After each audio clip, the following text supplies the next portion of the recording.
Hey guys, what's up? This is Mel, and I'm here to talk about Sailor Moon Crystal, Act 29, titled Infinity 2 Ripples, which was released Monday, April 18th, 2016. And guys, holy crap with that ending of the episode. I don't even... Okay, let's just get started. And if you hear buzzing in the background, I do apologize. There's like construction happening outside. So let's get started. So something new we learned in this episode. So basically we get two different character developments in a sense. I'm going to call them that because we learned quite a bit about them. So first we have Ray, Sailor Mars, who actually celebrates her 15th birthday in this episode. And they said it's April 17th is her birthday.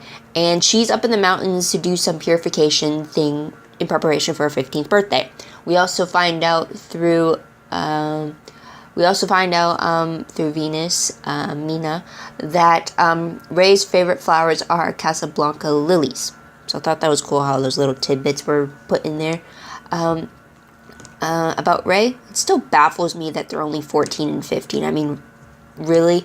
They seem more like in the 17, 18 kind of range for the inner Sailor Guardians. So, yeah, it still blows my mind that they're only still just started being teenagers, if you get what I mean.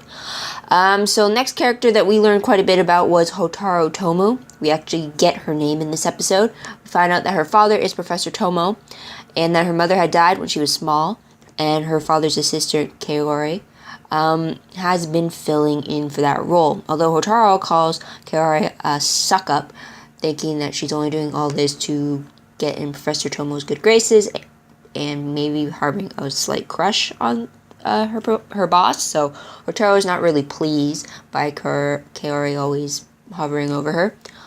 We also notice that Hotaru has her health is deteriorating. Don't know what's causing it, but she herself doesn't think her body will last very long. Her own medicine has stopped working for her, and these health attacks, I guess you can call it. She definitely struggles with her breathing, loss of strength at random moments. They seem to be getting stronger than she's experienced before. So, though she is surprised when her father gives this glowing purple crystal to her to kind of, quote, help take the pain away, which it does, but it's a suspicious looking thing for sure. So, there's that for Hotaru. We also got the name of the new villains, and they are called Deathbusters. And we learned that through the introduction of one Deathbuster called Udal, of which is 5. She has reddish pink hair. She has a staff, and she introduces herself as a level 78 Deathbuster, and the others refer to her as a Fire Master. So the fact that they incorporated a level with her title, it makes sense now in the previous episode when the Witches 5 were talking about leveling up. So, and I guess they actually do levels in regards to ranking within their quote-unquote company. So, got a bit of information about that. We see her trying to use the new students of the Mugen Academy as vessels for Master Pharaoh 90. The scouts intervene with that, though, and Sailor Moon actually destroys Udal with her Moon Spiral Heart Attack move. So there's that. And then shortly after that happens, Sailor Uranus, who is still unnamed at the moment, but we Sailor Moon fans know who she is seen fleeing from the scene.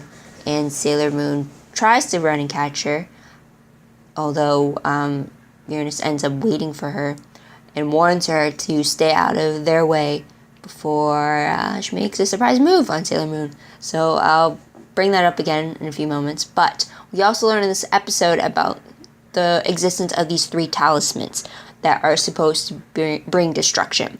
Now, Deathbusters believe it's their destruction that these 3 talismans will bring.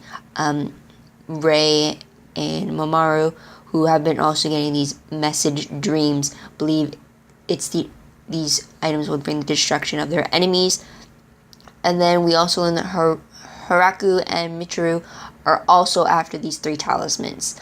And so it's definitely a popular item to go after.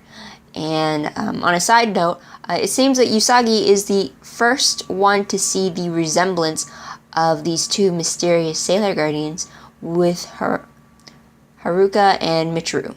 From a distance, they've seen it's either distance or the way they position themselves is what brings that realization or that resemblance to Usagi's mind. So whether she believes it or not is the next question, or if she's wondering how it's possible, I should say.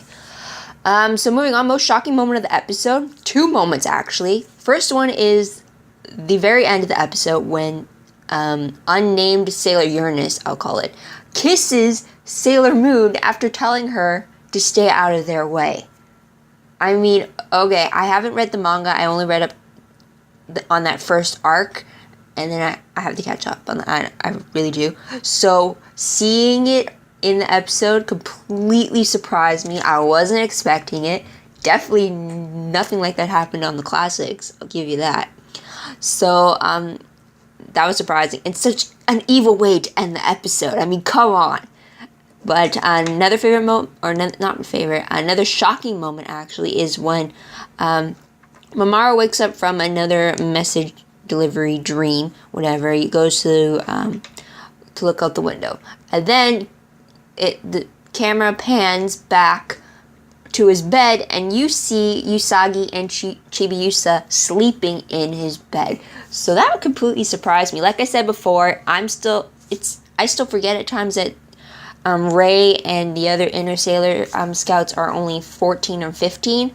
So seeing Usagi in Mamoru's bed like that threw me because of the fact that they are actually so young, and yet that moment right there has me thinking that they're older than what they really are. And the fact that Chibiusa is there is like they're being a family before they technically are a family together. Like, I don't know, it's very I don't know what even to say. It just surprised me. I mean, yeah, I wasn't expecting it for sure. So top 3 favorite moments. Let's move on to that. First one has to be the fact that Usagi and Haruka always seem to bump into each other. You get the Bunhead nickname as well going around. You have them both being stunned at the fact that their paths are always crossing.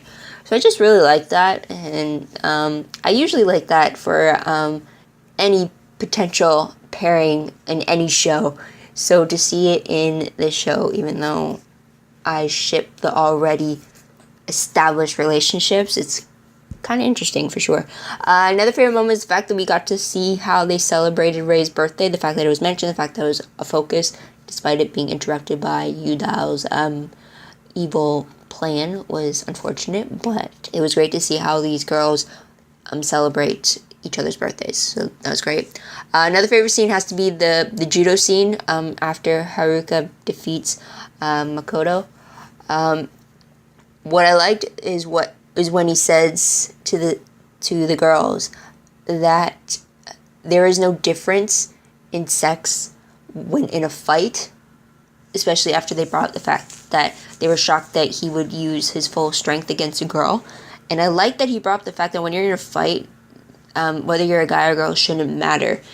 If you're able to defend the ones you love, you should do it no matter what. So you shouldn't hold back because your opponent happens to be the opposite sex to you, or you shouldn't have to fight harder just because you're supposedly the weaker sex. So it was just great that he brought up the fact that there is no division between the two. If you're in a fight, you're in a fight, and you fight to get out of there alive, basically. So I really like that he brought that up, and it really seemed to have struck the girls.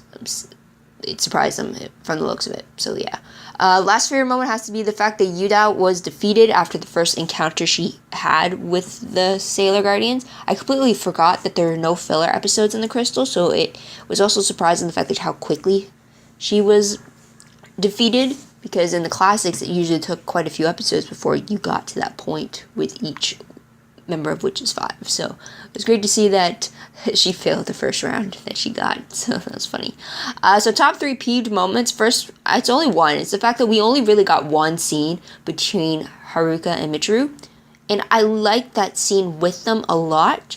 Definitely learned a bit more about them. We got to see how they interact alone together. Definitely very intimate gestures between them. I wish there was more scenes like that in this episode. I wish it wasn't just that one, but because it was one, it showed a lot more and it was powerful. So I like the scene between them. I just don't like the fact that there was only one of that scene of them in this episode. And there's the timer. So moving on to what moment I remember most when I look back on this episode, the fact that unnamed Sailor Uranus kissed Sailor Moon completely out of the blue, especially if you already know the type of dynamic between her and her partner, Sailor Neptune. So, yeah. Moving on to random questions very quickly. First one, what is Sailor Uranus playing at when she kissed Sailor Moon? Is it because she actually wanted to? Is it because she was playing games with Sailor Moon to throw her off her game? Or is it because she wants to stir up conflicting thoughts, emotions, just to see how things turned out? Or is she genuinely wanting to know if there is actually something there between them? No clue. Completely threw me off. I can't wait to find out about more of what the motive behind that kiss was, because it definitely seemed that Sailor Moon was shocked. Next question. When are we going to see Mamoru as Tuxedo Mask again? I don't think we've seen him play that alias for quite some time. I think it was last time. No.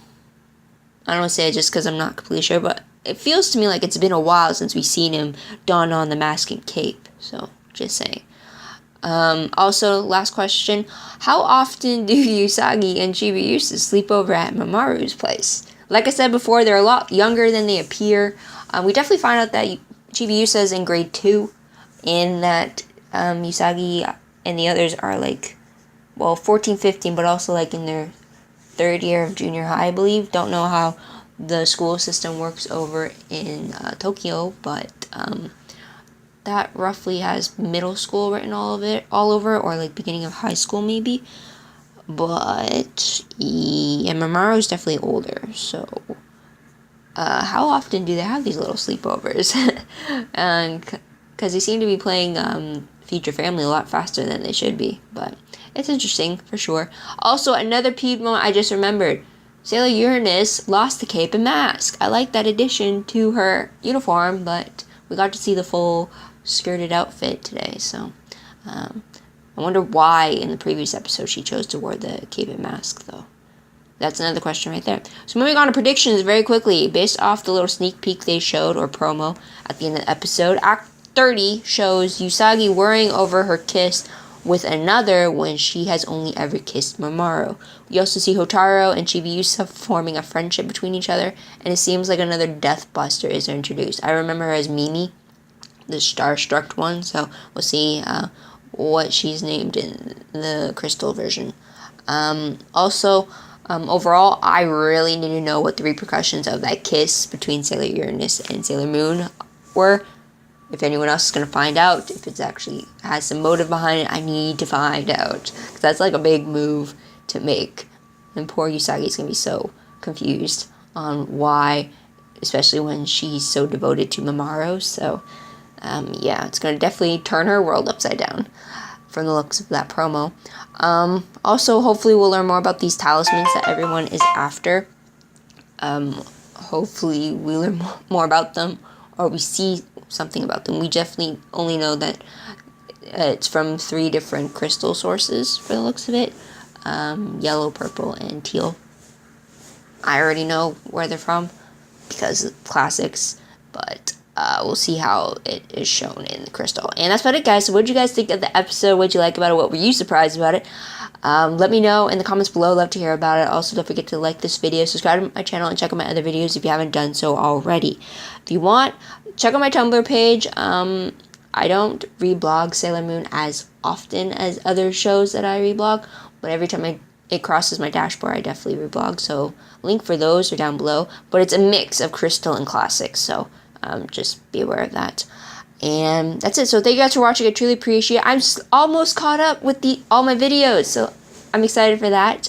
But thank you for your patience. I hope you tune in next week to see what I have to say about this next episode, which is titled 2 New Soldiers. So can't wait to see what how that's going to unfold. So until then, this is Mel wishing you all a great day, great week, wherever you are. Bye for now.